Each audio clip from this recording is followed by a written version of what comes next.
Quote, I'm a white South African and I have literally zero problems with BEE, but hey, what would a white man, Elon, that benefited from wealthy upbringing during apartheid know about it? He said, keep it pushing. He said, keep it pushing. And then ... FOH. You want me to transcribe that?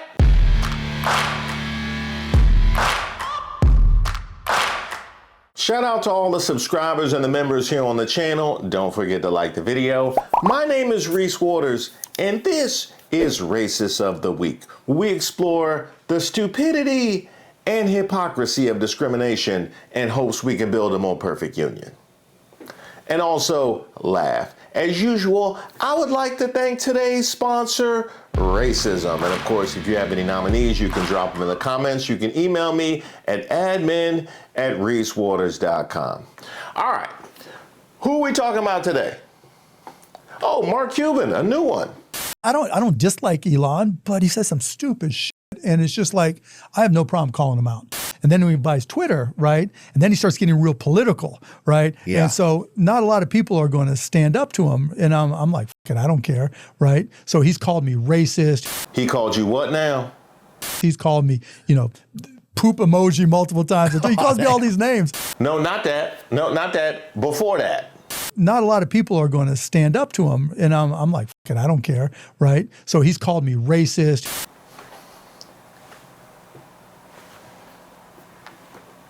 He called you racist?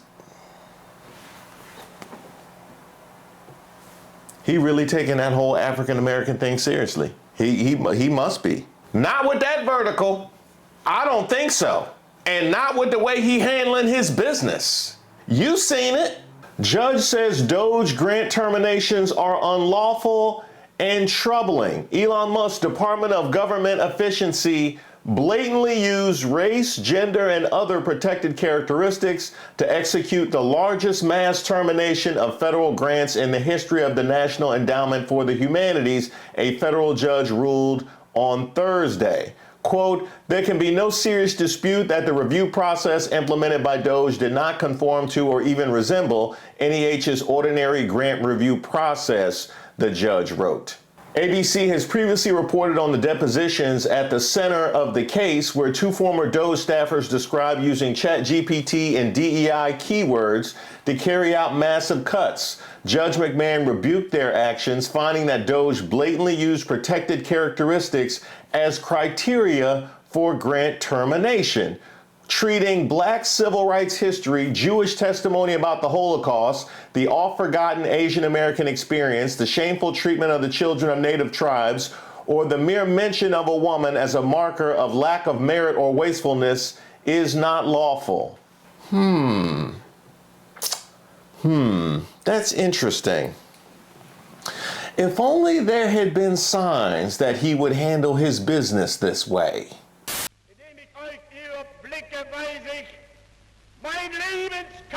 So let me get this straight, Elon Musk. So when groups that have been traditionally left in the cold when these kinds of funds were given out have some effort to try and repair that injury, you seek that out specifically for things to eliminate. Yet at the same time, you're not beyond sucking from the government's teat, now are you? Elon Musk has used SpaceX as a kind of piggy bank over the last 2 decades, turning the company as a financial tool to get loans and bolster his struggling companies, according to an examination by the New York Times. Let me find out you walking around with a picture of SpaceX talking about, let me hold a little something for my boy.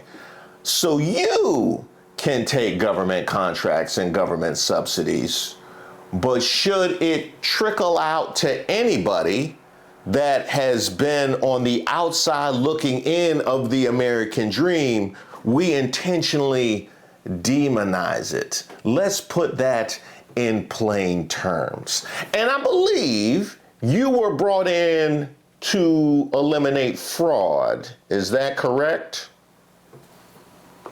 Like this? Social Security Administration now says members of Elon Musk's DOGE team working at the agency last year accessed and shared sensitive data.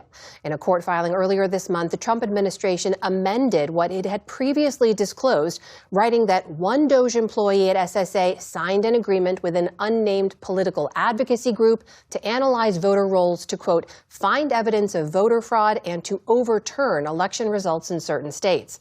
In another instance, a DOGE member shared personally identifiable information in an encrypted email attachment, though the government says they aren't sure what specifically was shared or whether it was accessed.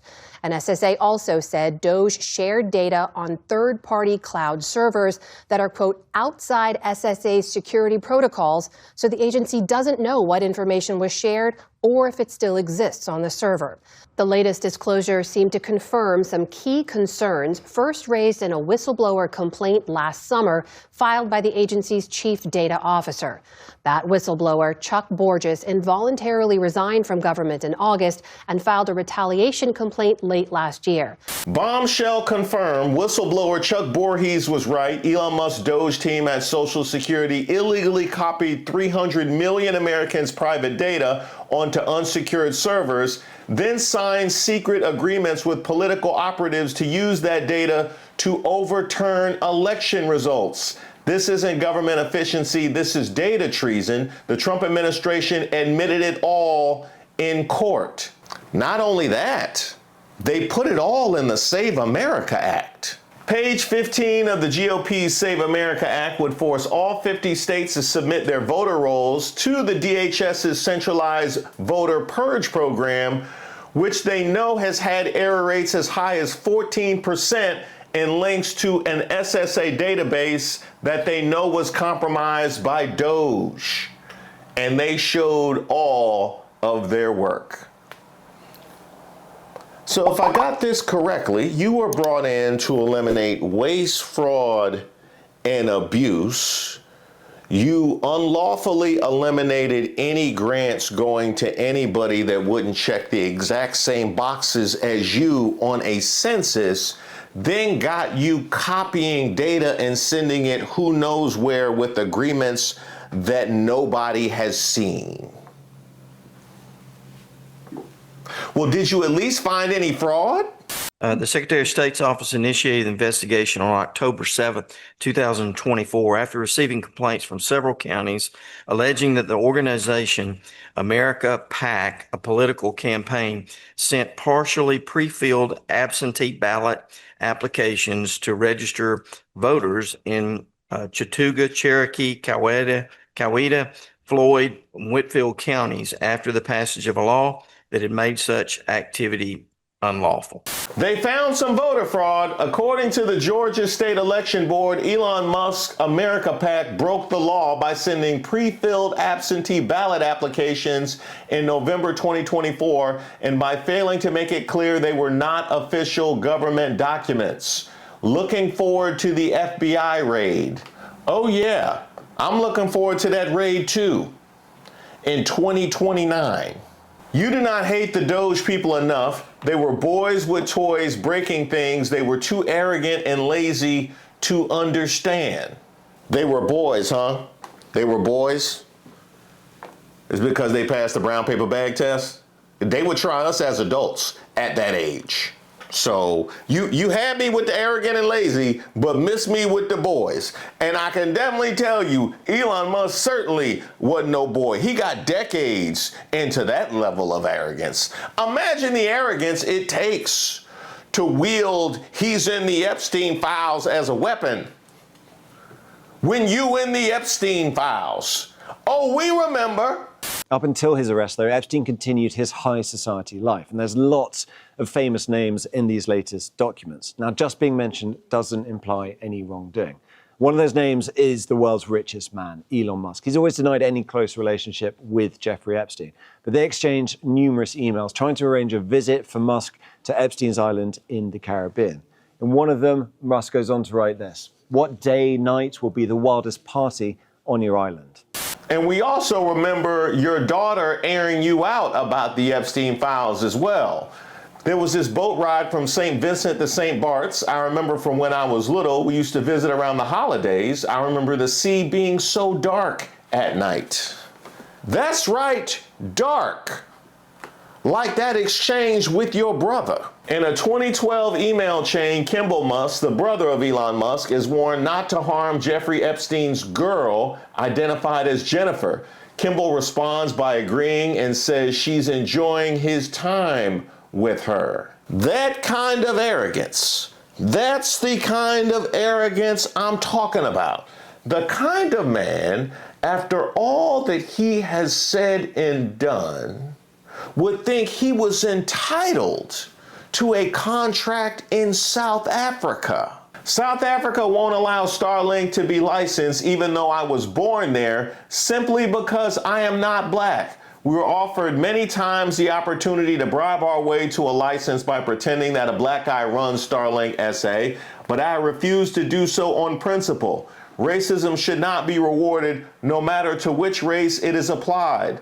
Shame on the racist politicians in South Africa. They should be shown no respect whatsoever in the world and shunned for being unashamedly racist.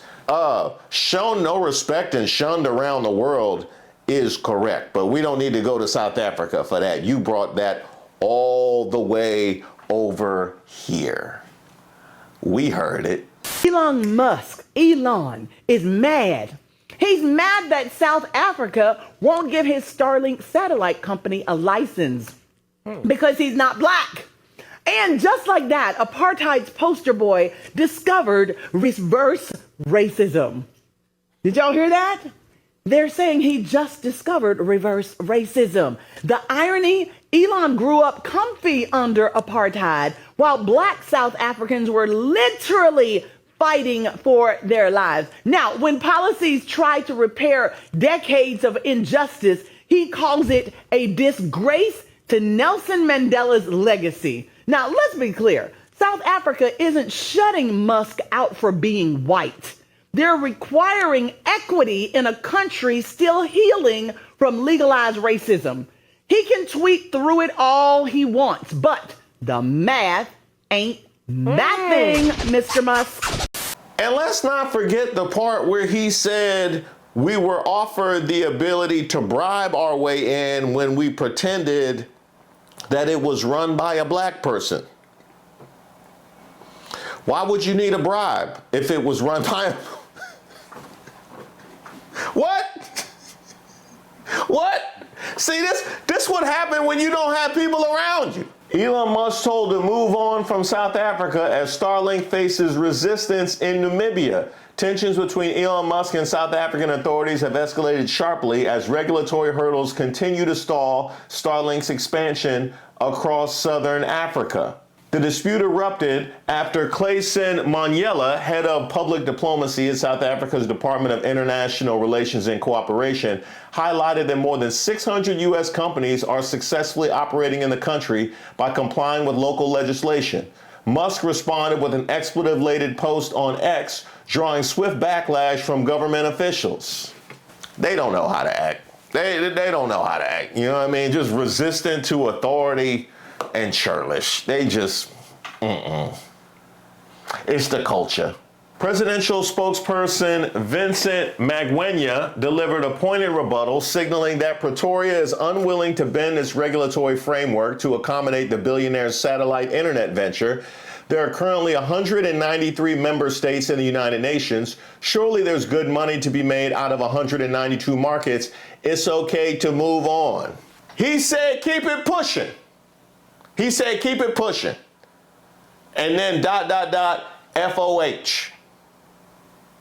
You want me to transcribe that? At the center of the impasse is South Africa's Black Economic Empowerment Policy, enforced by the Independent Communications Authority of South Africa, which requires telecom licensings to allocate at least 30% equity to historically disadvantaged groups. Musk has resisted the requirement, arguing that such conditions amount to discrimination and undermine Starlink's global operating model, which avoids local equity dilution. It avoids black people, is what it is. It avoids black people. You have a long documented history See, that's we already got all of the notes from Tesla and how you've been moving with Tesla. Elon Musk, why don't you just comply? You know, why don't you just comply? Why it gotta be all of this? Quote, I'm a white South African and I have literally zero problems with BEE, but hey, what would a white man, Elon, that benefited from wealthy upbringing during apartheid know about it? Calling BEE anti-white is anti-intellectual. You're just unhappy that you can't get your Starlink empire to expand to a country you happily left. Good riddance too. It be your own people. It be your own people. In other words, you've never received a no in your life. This was the first time? I mean, really. You know what I mean? I don't understand how some people came up. You know what I mean? Where's your mama? Oh, here she is responding to Elon's tweet. My grandmother was a housekeeper in England. To which May Musk, Elon's mom, says, your mom told me she was cleaning toilets in a Liverpool boarding house as a child. When I met her in 1966, she was sewing linings for a furrier in a small windowless room behind the store. To which the response is, aren't you his mom?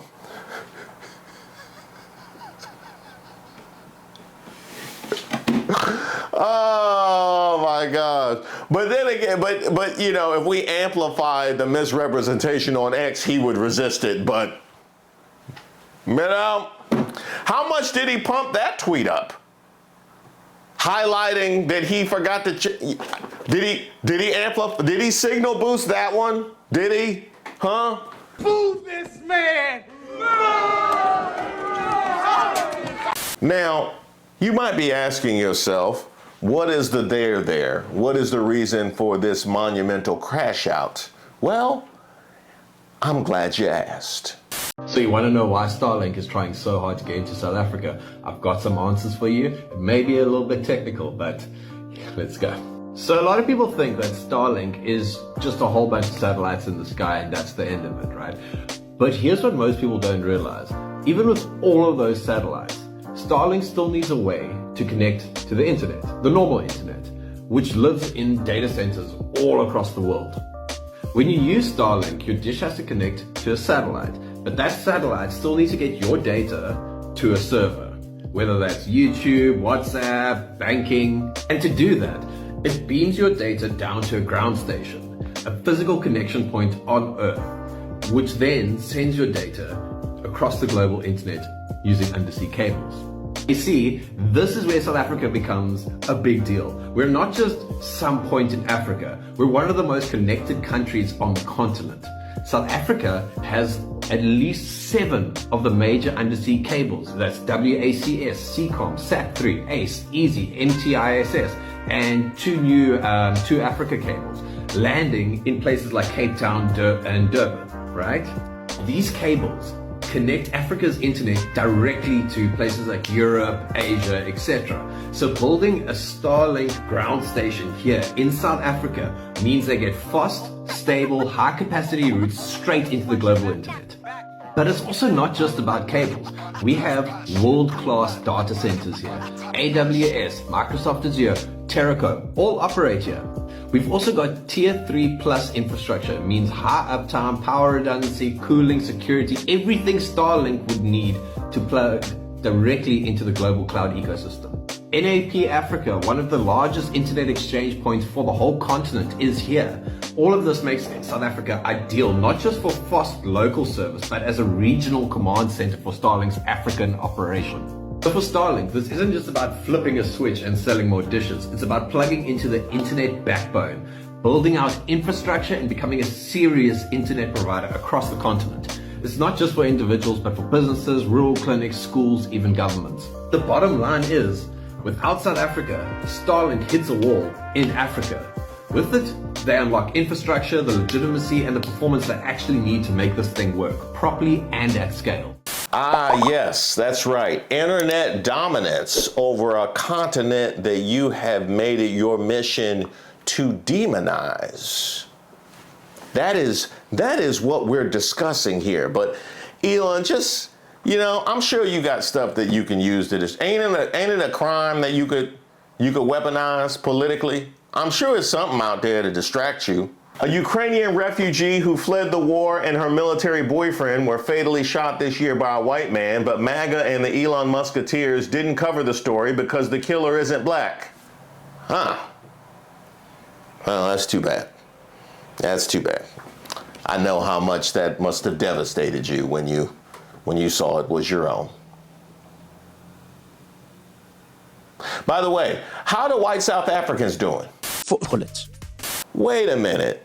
You mean to tell me that the whole white genocide was to put heat on South Africa because he's mad he can't get his Starlink in? Is that what you're telling me? Is that what you're telling me? He's talented to find the right lever to pull, and the lever was accusing the country of white genocide? Where they do that at? See, that's why I had to give some pushback to Ashley St. Clair. I'm really feeling all the tea, but I had to give you some pushback because this is the kind of tact we talk about right here. This is the kind of mindset that we talking about. You're gonna go to a whole genocide. And what does it say for the people that were willing to go along with it? Huh? Effectively, the entire Trump administration. You had Trump up there in the Oval Office with the president of South Africa scrolling reels. You had an entire administration doing Mickey Mouse activity going along with what you perpetrated because you having a temper tantrum over Starlink. And by the way, they're not done.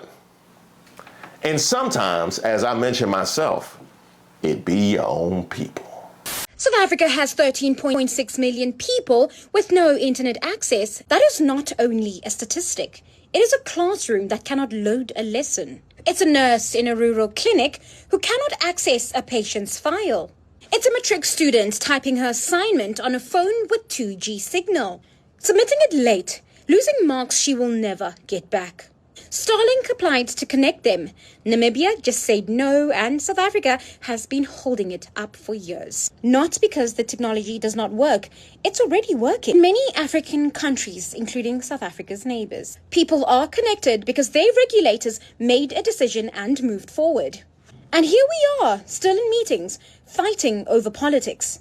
While we're still arguing, Starlink offered to connect 5,000 rural schools and invest 500 million rand directly into this country. The offer is still on the table, but the license is not. The reason? A 30% equity requirement, a rule built to correct the injustices of the past, which is a worthy goal, but right now, in practice, it is the reason a child in Mthatha cannot access the same internet as a child in Sandton. And when that day comes, nobody in the boardroom will be held responsible for the 13.6 million people they made wait. So here's the real question.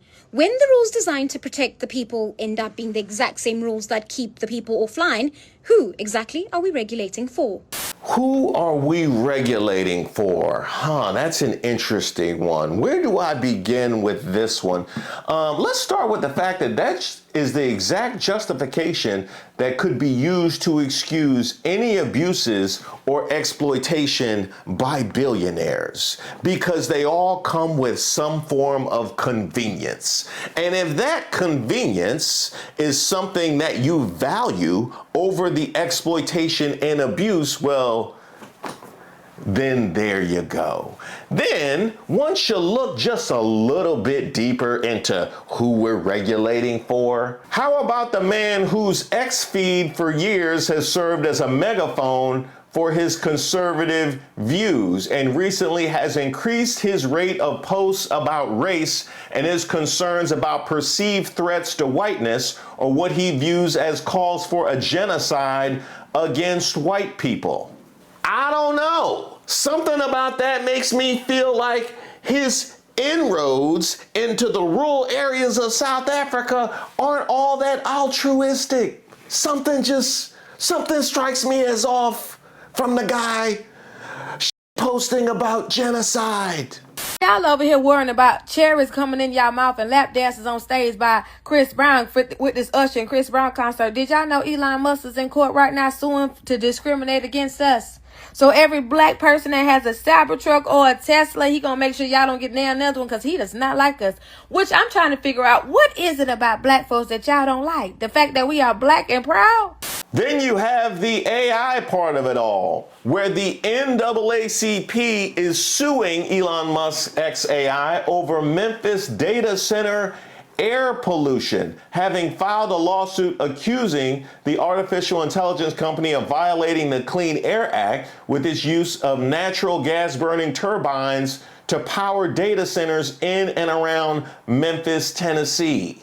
Separately, the NAACP wants Mississippi state regulators to revoke a permit granted to XAI in March that allowed Musk Company to build out its massive power plant in South Haven with 41 permanent turbines. Wow, so you mean to tell me that the same guy that's been accused multiple times of discrimination with Tesla done put these data centers in and around the black community where he's being sued by the NAACP, and that's in his spare time when he isn't posting about white genocide?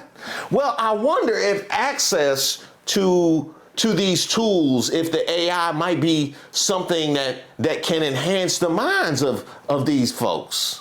Meta's AI flagged the word queen as hate speech when a black woman said it. A new report just dropped. Give me 30 seconds. This one is diabolical. Here is what the report says. Africa has over 2,000 languages. AI holds 20. The other 90% is invisible. Here is the part nobody is saying out loud. It is not just Africa. In this country, the same machine flags black English as hate speech almost twice as often as white English. You said queen, they called it a slur. You said period, they called it a threat. You said we outside, they buried your reach. Here is the question they do not want you to ask. If the AI cannot hear us, how is it deciding about us, about our posts, about our jobs, our loans, kids' schools? It does not need to hear you. It just needs to decide about you. And this is not new. 400 years ago, they wrote laws to decide about us. Laws we could not read, laws we could not write. Then they drew red lines on maps to decide our neighborhoods. Then they built credit scores to decide our homes. Now they write code to decide our future. Codes we cannot even read. Same game, new weapon. The bias is not a mistake. The bias is the product. The people building this are almost never us. The data that trained it was pulled from an internet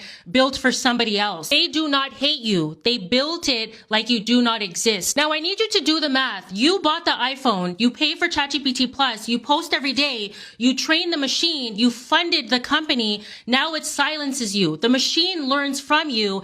Then it erases you, and you paid for both. Let that sit. Here is what I need you to do today. Buyyourname.com today. This is the only address they cannot bury. This is why Elon Musk is dangerous. Meta's AI flagged the word queen as hate speech as said by a black woman. Studies show AI flags black English as hate speech almost twice as often as white English. Queen gets labeled a slur. Period gets labeled a threat. So who are we regulating for, you ask?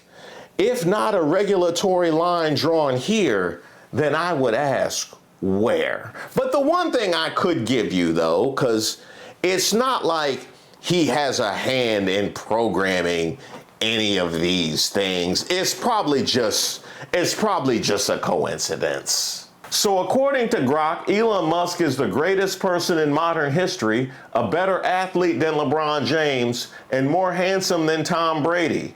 Grock, if Elon tweaks your programming in his favor, it will reduce your credibility and mass appeal. Ain't no way. Ain't no way. He knows that we've seen his physical ability. Come on. Who's more fit between LeBron James and Elon Musk? LeBron dominates in raw athleticism and basketball-specific prowess, no question. He's a genetic freak optimized for explosive power and endurance on the court. But Elon edges out in holistic fitness, sustaining 80 to 100-hour weeks across SpaceX, Tesla, and Neuralink. Sitting in a chair. That's what we're going with. But if you had to pick one of them for fitness, who would you say? Elon Musk. While LeBron's athletic peaks are elite for sport, Elon's sustained grind, managed rocket launches, EV revolutions, and AI frontiers demands a rare blend of physical endurance, mental sharpness, and adaptability. You mean this kind of adaptability, mental sharpness, and endurance? Is that what you mean? Like this right here? Like this right here? Ma'am, this what you wanted? Huh? Is this what you wanted? I don't know.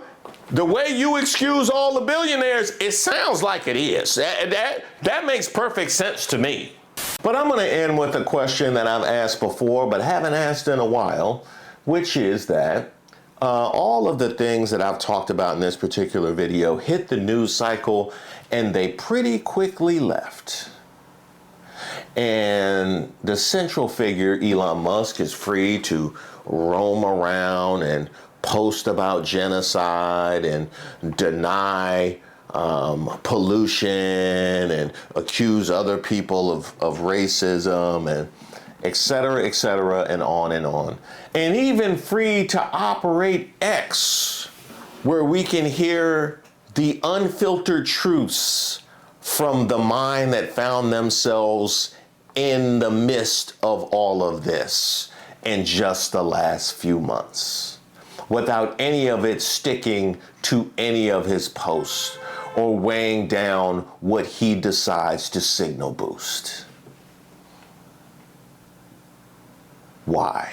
Thank you guys so much for watching the video, and a special shout out to everybody who reached out to me at admin@reesewaters.com.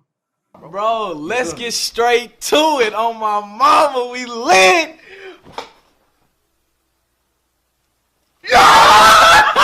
We are a liberal senior couple who live in Red, South Carolina. Oh, you know I got people down there. Did y'all go to Camp Bob Cooper? While we love our life here, we are definitely in the minority in our neighborhood. We regularly watch your YouTube show and you're our favorite. You let us know there's a strong community out there that thinks like us.